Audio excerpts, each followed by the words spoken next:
Mais donc, c'est une machine vraiment cruciale et je vous ai, voilà, pour vous montrer un peu des exemples scénographiés tirés de mes archives espagnoles. Donc, voici deux exemples donc, de gloire apothéose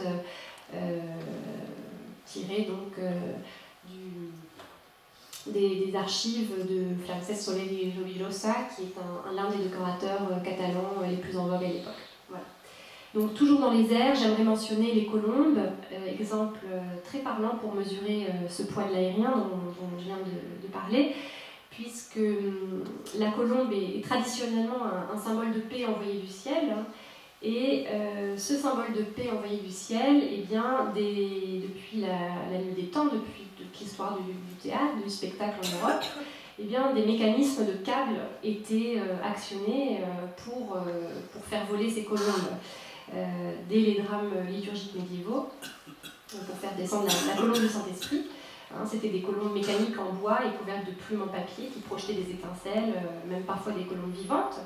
Et certaines représentations plus tardives associaient également le vol de la colombe à l'effectisme spectaculaire, comme ce fut le cas à Valence au XIVe siècle, où des feux d'artifice jaillissaient au moment de l'apparition de la colombe, ou encore lors de la fête Dieu au siècle d'or.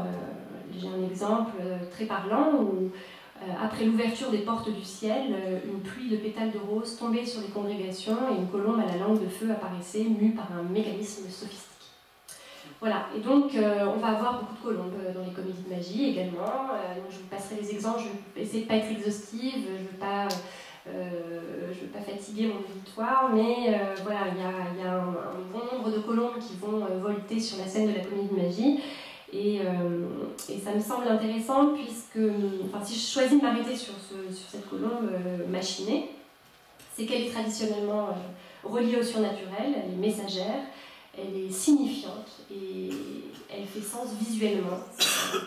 Elle est en un sens visualisation de l'action un peu théologique.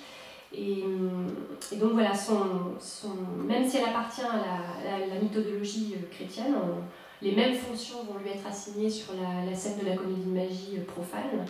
Et voilà, parce que elle est propre à matérialiser l'impalpable. Et donc voilà, c'est pour ça que je me suis un peu arrêtée sur la colombe. Voilà, alors symétrique par réflexion et spatialement et symboliquement opposées, les trappes, donc à ces éléments aériens, la colombe et les brigandins, les chars que j'ai exposés dans un premier temps, on va avoir les trappes, ce sont les autres machines très importantes pour ce théâtre de magie, et qui vont obéir au même imaginaire visuel, au même principe du merveilleux machiné.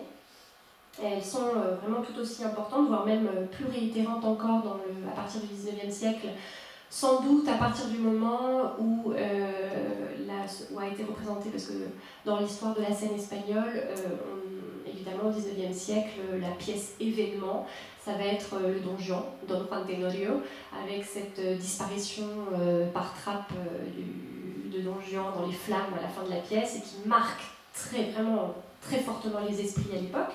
Et donc, on va voir vraiment beaucoup de disparitions par trappe dans les comédies de magie espagnoles du XIXe siècle. Alors, drôle ou effrayante, disparition qui va s'effectuer par la trappe est bien évidemment reliée au monde des forces diaboliques. Et cette ouverture dans le plancher va être vraiment le lieu de matérialisation de forces maléfiques, finalement selon un principe de montage très médiéval.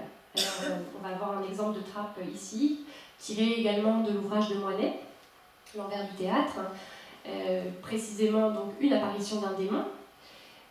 La description est savoureuse, hein, c'est ici dans le dessous, la demeure habituelle de tous les démons et autres mauvais génies. Nous allons voir comment ils s'y prennent pour arriver sur le sol supérieur. Ces messieurs ne se servant pas généralement d'escalier, on a dû leur trouver des moyens prompts et commodes pour sortir de chez eux et y entrer. L'appareil occupe le premier et le second dessous. Des traverses sont boulonnées à chaque dessous. Elles reçoivent et maintiennent deux coulisseaux placés bien verticalement. L'acteur est posé sur la trappe à un endroit du théâtre précis indiqué par une marque de craie. Le machiniste placé dans le dessous à gauche se tient prêt. Aussitôt, le signal donné, le machiniste laisse filer le cordage et le démon s'évapore. Voilà, donc je pense donc que ces machines sont vraiment des exemples parfaits pour prendre conscience voilà, de cet antagonisme structurel entre matériel et immatériel. Je pourrais parler également des rochers. C'est un élément visuel qui est aussi lié au surnaturel dans les comédies de magie, mais pas que dans les comédies de magie. C'est vraiment le rocher, on le retrouve aussi dans toute l'histoire de la scénographie européenne. C'est un élément mobile qui est très fréquent dans les décors de scène dès le XVIIe siècle. Pourquoi ? Eh bien parce qu'il permet des jeux de dissimulation et de transformation qui sont très spectaculaires. Alors un exemple très typique dans le corpus du XIXe siècle suffit pour prendre mesure de ce terrain flamboyant.